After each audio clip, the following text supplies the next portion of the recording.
so I can skip the Zoom piece. All votes taken in this meeting will be done by roll call vote in accordance with the law. Let's start the meeting by taking a roll call attendance of DRB members participating tonight. Nate Andrews. Here. Paul Christensen. Present. Lisa is absent. Scott Riley. Here. Dave Turner. Here. John Hemmelgarn. Here. And the chair is present. We have 6 in attendance. We do have a quorum. So for tonight's agenda, we've got just one application. It's DP 23-16, Champlain Valley School District. And then we will review the minutes of May 23rd, 2023. So a relatively light agenda for tonight. First order of business is the public forum. This is an opportunity for anyone in attendance who would like to comment to the board on issues that are not on tonight's agenda. Is there anyone in the audience who would like to take that opportunity? Okay, hearing none. First up is, we'll go into the public hearing. First up is the sole application tonight, DP 23-16. If the applicant would please come forward to the table, and once you get settled in, state your name and address for the record, please.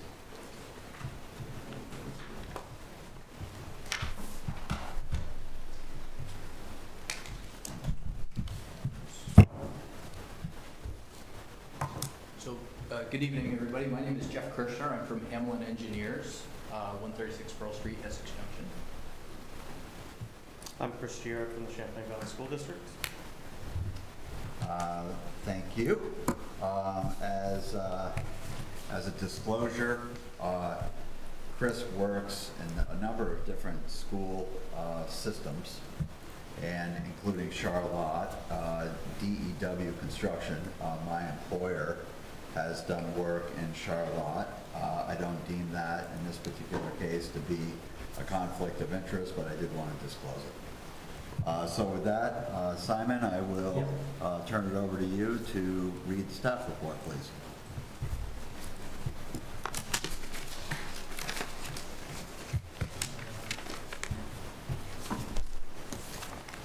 Great. So this is a request for a discretionary permit at the Allen Book School in the residential zoning district. There are two main elements. Firstly, a modular classroom positioned at the front of the school to provide 2 new classrooms. And secondly, an outdoor storage area next to the existing maintenance shed. The classrooms are needed for a 3 to 5 year period to account for an increase in enrolment of 25 students and for the sort of evolution of school teaching methodologies which require more space. Staff is recommending that the DRB take testimony and approve the application tonight. We did receive one letter of comment from a neighbouring resident. They raised issue with the classrooms being removed after 5 years and a sort of ad hoc parking storage area that developed at the school over the years. DRB should focus on compliance with the Williston development bylaws. These are the same for temporary and permanent structures. We treat them the same under this bylaw. The school is undertaking a comprehensive facilities master plan that is going to identify sort of current and future educational needs and will develop the sort of more permanent solution for the school. These classrooms are needed on a temporary basis whilst they figure that out. In response to the abutters letter, the applicant has modified the site plan. So the area you see there in red is the sort of ad hoc parking and storage area. They've committed to sort of reseeding that to turn it back to lawn and creating a small sort of formal storage area next to the existing maintenance shed. In terms of the district, the proposal does comply with the dimensional requirements. Outdoor storage is permitted in this district. There are no specific standards, but they are required to meet the landscaping requirements of Chapter 23. In this case, that is landscape buffers. Those exist, and the sort of area of the project is probably 400 feet from the nearest abutter, which is well in excess of the requirement. In terms of access and connectivity, safe pedestrian access will be maintained. They're not proposing any changes to the traffic or circulation areas. So at the moment, the existing situation with children walking to school being escorted by parents or staff overseeing things, or older children walking themselves will be maintained. The existing entrance to the school and the new entrance to the modular classrooms are in pretty much the same location. In terms of parking, there's 112, give or take, parking spaces on the property at the moment, which does provide sufficient space for the increased enrolment of 325 students. We are removing the unauthorised parking area as part of this proposal, but there will remain sufficient space to accommodate parking at the adjoining Ellenbrook Park. And I've spoken with the Director of Parks and Recreation that the town also supports removing that area going forward. As I mentioned earlier, the modular or temporary buildings is subject to the same permitting requirements as permanent structures, and so we're not recommending a condition that these structures be removed after a period of time, simply because we don't have a bylaw requirement to support that. The applicant has committed to replacing 3 trees that are going to go away and temporarily site these modular classrooms. And then lastly, there are no changes to the existing lighting, but they will be having one light on the building, which is going to comply with Chapter 24 on outdoor lighting. We will approve that at administrative permit stage. So what does follow is a recommendation to approve this permit with conditions. Great. Thank you, Simon. Jeff and Chris, so 2-part question. If you've got any comments to what was the staff report is part 1 of my question, and then part 2, have you reviewed the proposed conditions of approval, and are there any that you have concern about? I can go first. Go ahead. Just a couple of notes here on the staff report. I'll move very quickly through there. So I see there's some discussion in here about on-site infrastructure, and a reference is made to the comments from the Department of Public Works. We did revise the plans in response to those comments, and I haven't gotten any feedback whether or not those are acceptable or not. They're still reviewing them. Okay. They're a little short-staffed at the moment. Okay, fine. And then the other comment is about the lighting. There actually, I believe, Chris can correct me if I'm wrong, I think there's going to be 3. There's one small light above each building entrance. There's a main entrance on the front door, on the front of the building, and then there's secondary entrances out of each classroom in the back of the building, and each one, I believe, is going to have a light on it. Correct. So it's 3 new building lights. They'll all be the same, but it's different than what you have there. Okay. And so if Chris doesn't have any, there's no questions on that. I do have a couple of questions on the conditions of approval that I wanted to zip down through. Go ahead. If you're ready for that. So number 2A, I talked about already, is we did make revisions in response to the public works comments. We don't know if those have been accepted yet. They are reflected on the plan, the last plan set, which I think is the one that's up. The Williston Fire Department comments will be addressed by the school district as part of the next phase. Number 3, I wasn't sure if that was just a standard condition in there. I don't believe it's applicable to this one, but I wasn't sure. I wanted to- Correct, it's a standard condition, so I don't anticipate any easements or dedication of land or anything like that for this. Number 4, I had the same comment/question, whether or not the district needed to provide a letter of credit for these temporary classrooms. Not in this case. Okay, It's in there, so I just wanted to note Is it. it appropriate if we just struck number 4? We can do, these are standard conditions that we apply to every discretionary permit. Doesn't necessarily mean that's the right way of doing it, but we do apply these consistently. As we're not doing that in this case, and there's no public or private improvements that I think are required by the bylaw, I think we could strike it.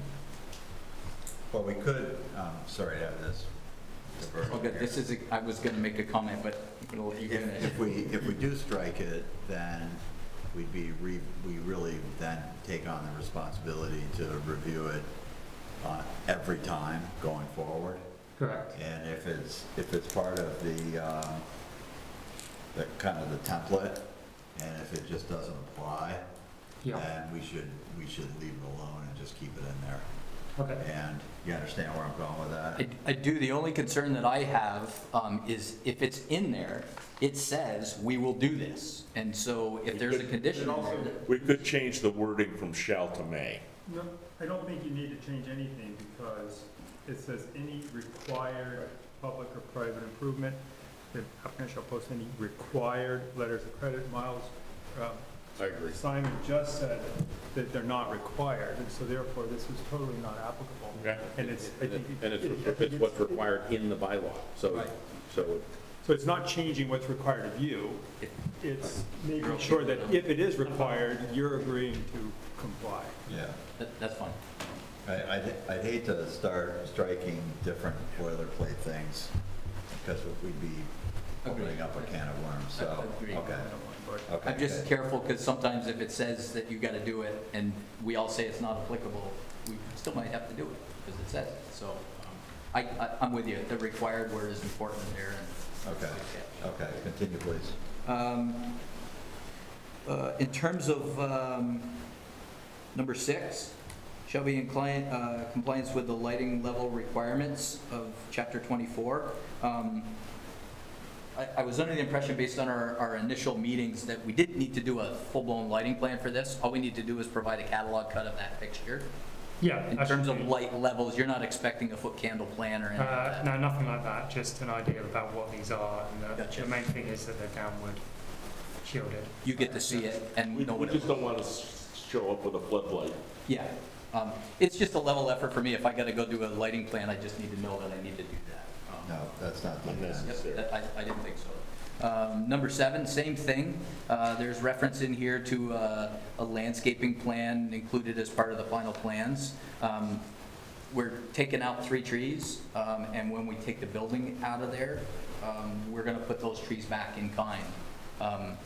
That was kind of the lighting plan. I wanted to be clear on the expectations of staff. Landscaping plan. And, yeah, I'm sorry, a landscaping plan. Yeah, no, you're clear on that. Okay.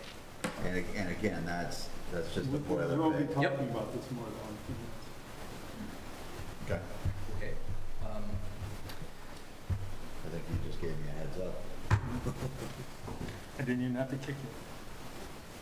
Number 8, in terms of a parking table, it sounds like you are expecting that analysis to show up on the plan. We hadn't, when we talked initially, we hadn't really talked about doing that because we're not making any changes to the parking. Again, I just want to be clear on the expectation going forward. I think it'd be helpful just to have the number of parking spaces annotated. Okay. That's fine. Almost done here. Number 11 talks about impact fees. which I believe these are traffic impact fees, is primarily the one we're talking about here. I don't see that this, right now, with this proposal, that this site generates any more cars than it did initially. Initially, there was 400 students and 60 staff or something. Now we're down to 300 students and 50 staff. Correct. So It's I didn't. it's the required impact fees that they're non-required. Okay. Yep. School doesn't pay impact fees, correct? Right. So So it's another boilerplate, it's another boilerplate. School doesn't count.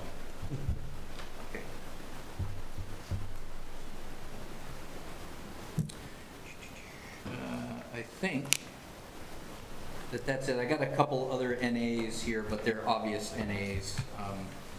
Mowing and application of fertilizers and all that other stuff. I think that was it. That's all I had. Okay. Okay, good questions. Chris, anything? No, I'm good. Okay. Okay, DRB members, questions? Were there other options for the site considered, and why was this particular site chosen? Well, there were units that were, if you're looking at the front of the school, the main entrance to the right of the building. We couldn't put them there again because we now have a playground there, so it would require us to remove the playground and move it. And it's right off the door, or right off the building where the preschool classrooms are, because that's where the preschool is. So we couldn't put it back there. We didn't want to put it in the back of the building, didn't feel that that would be appropriate. So we placed it as close as we could to where the utilities were, so we didn't have to do extra long trenches for water, power, and sewer. So the best location is where it's actually being placed, because all the utilities are right there. How does a modular building with a separate entrance fit into the school's security plan? So how is it going to fit into the security plan? We will be, so we will have door access to the doors so that there'll be key cards. So that'll be built in. As far as security features, we will also have, there's going to be a camera on the outside of the building that will be looking at the trailers themselves.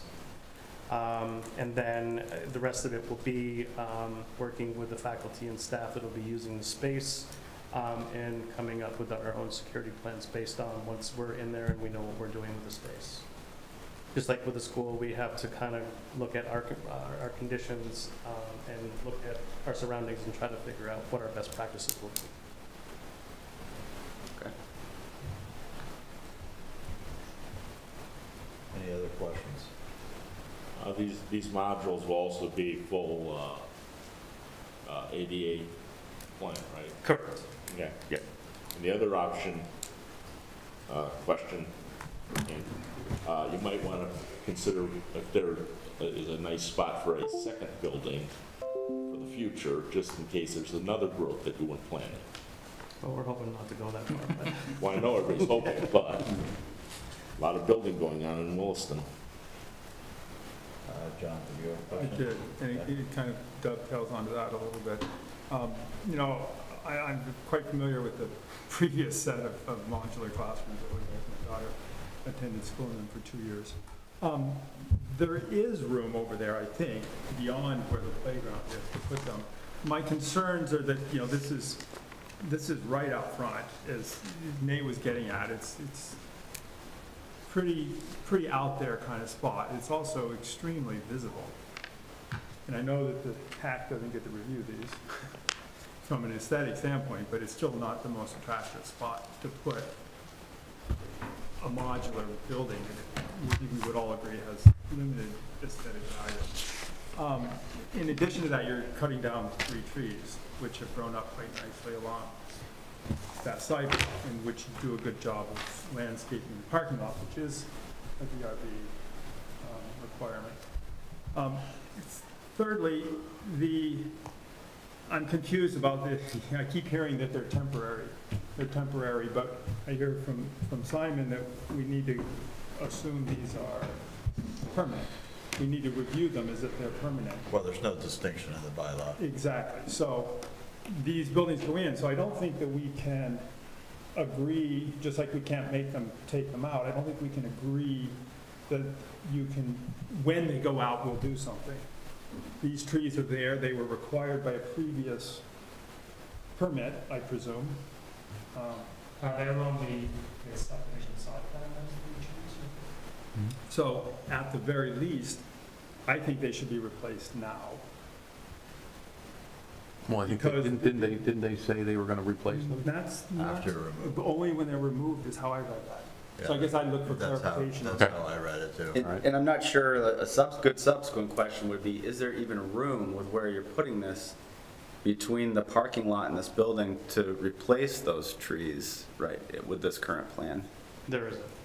Right. I have about 32 feet between the building and the backside of the modular unit. The backside?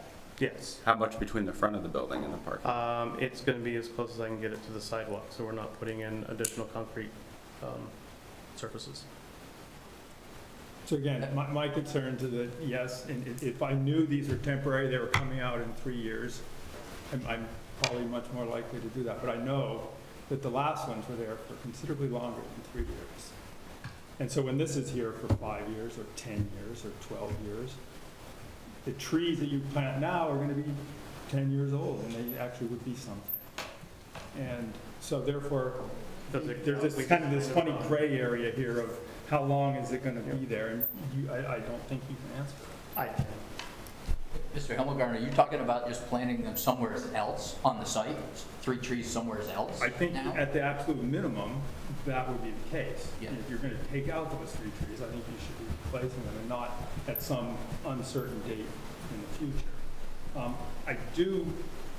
I don't know what the requirements were for those trees and whether that was part of the required landscaping for the parking lot and how that works, and there's a certain percentage of trees that you need to have. Yeah, so the way the parking lot landscaping is sort of targeted at breaking up more than 24 consecutive parking spaces with medians. So it's not as much about the landscape around the periphery of the parking lot. It's about just avoiding like the Home Depot situation where you have enormous expanses of asphalt. I can probably share the exact requirements. That's helpful. No, I think I get that. Yeah.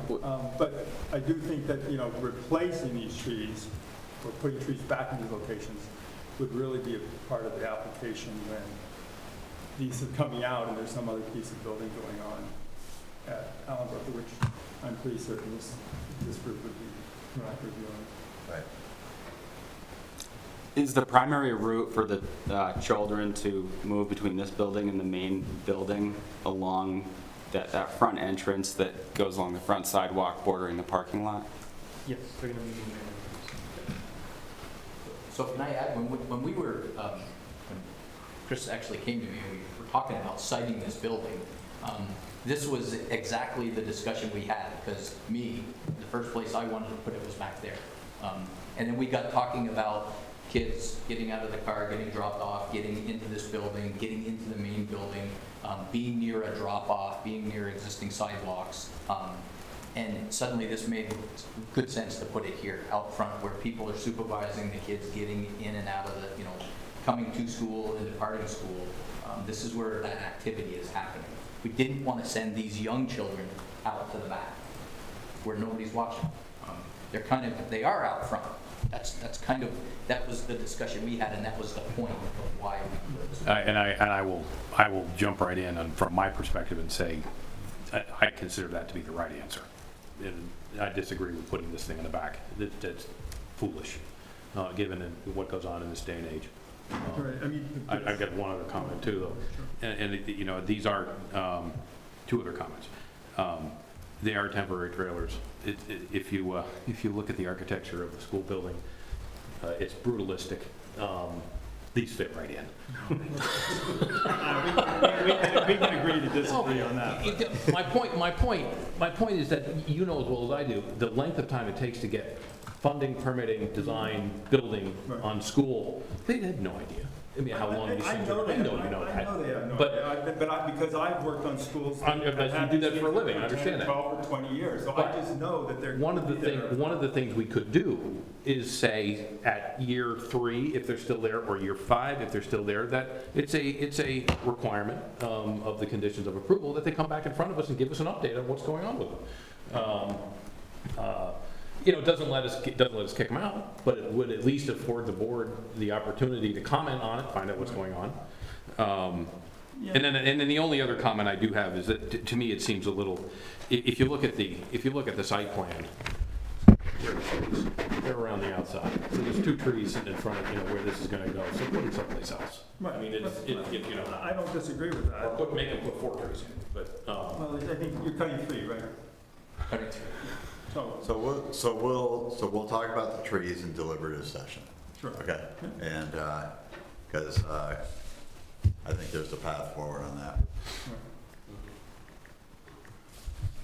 Yeah, I mean, I don't want to comment on the security pieces. No. That's for the school district I agree. to do. I mean, I know, you know, previously there was actually an interior corridor. You had to go in the Yeah, building that's right. before you got into those classrooms, which would actually be a much better solution. I agree as with well. that, I agree with that too. And I know, because I used to have to go in the building, and go all the way out, back out one of the front doors to go through the tunnel like that. That's so to the cool. classrooms. Yeah. So you're Summit House as well. So I have one other question. Right. So the area of lawn that's going to be restored, which I'm really glad you're doing that, because it's an eyesore, but do you have any plans for how to keep people from parking there again in the future? Plant trees. Nice idea. There's a very good tow company that will haul cars out. Obviously, we'll be putting up signage, you know, and we've already started talking to the staff. They're already starting to park in the parking lot, so that process is already started. Now, as far as when the public comes and wants to park closer to the park, we'll just have to, you know, do the general signage. So I didn't know if you were thinking of some boulders or trees or fence, something like that. All those things would be useful in keeping people from, who even wanted there, from doing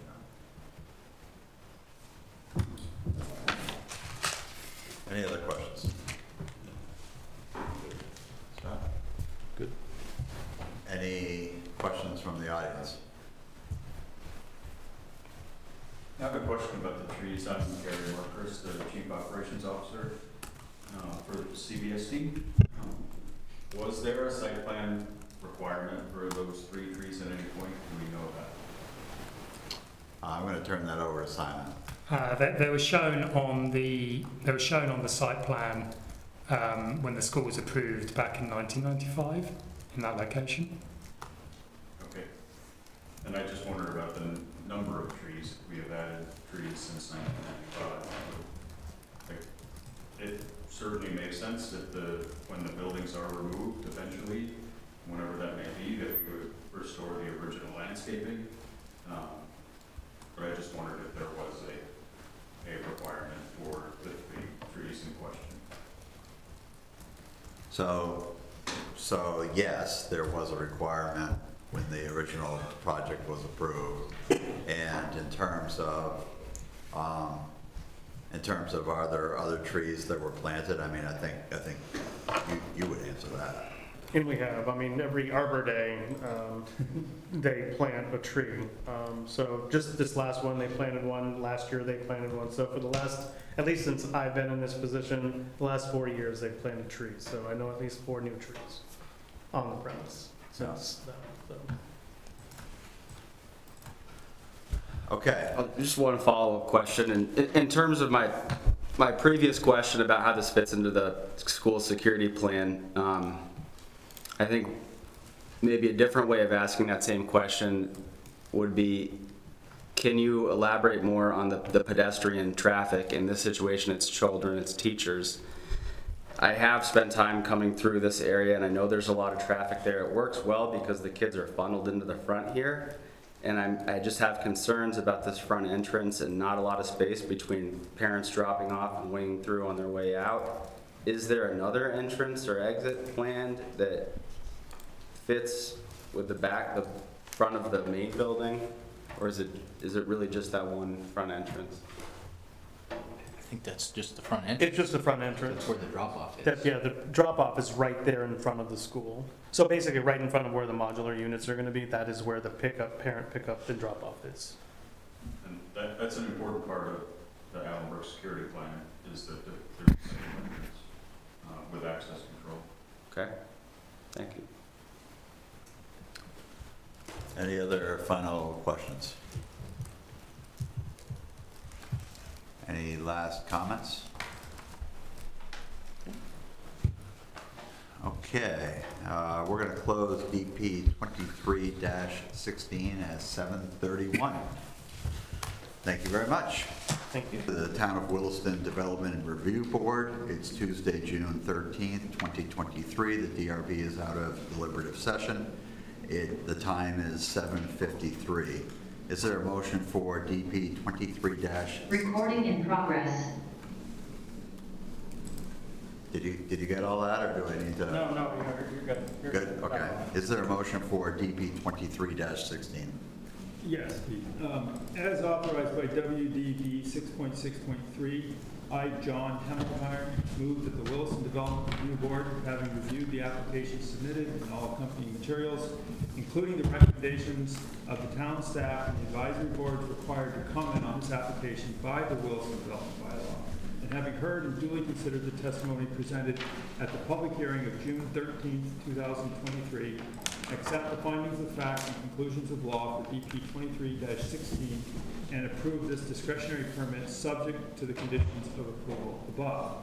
This approval authorizes the applicant to file final plans, obtain approval of these plans from staff, and then seek an administrative permit for the proposed development, which must proceed in strict conformance with the plans on which this approval is based.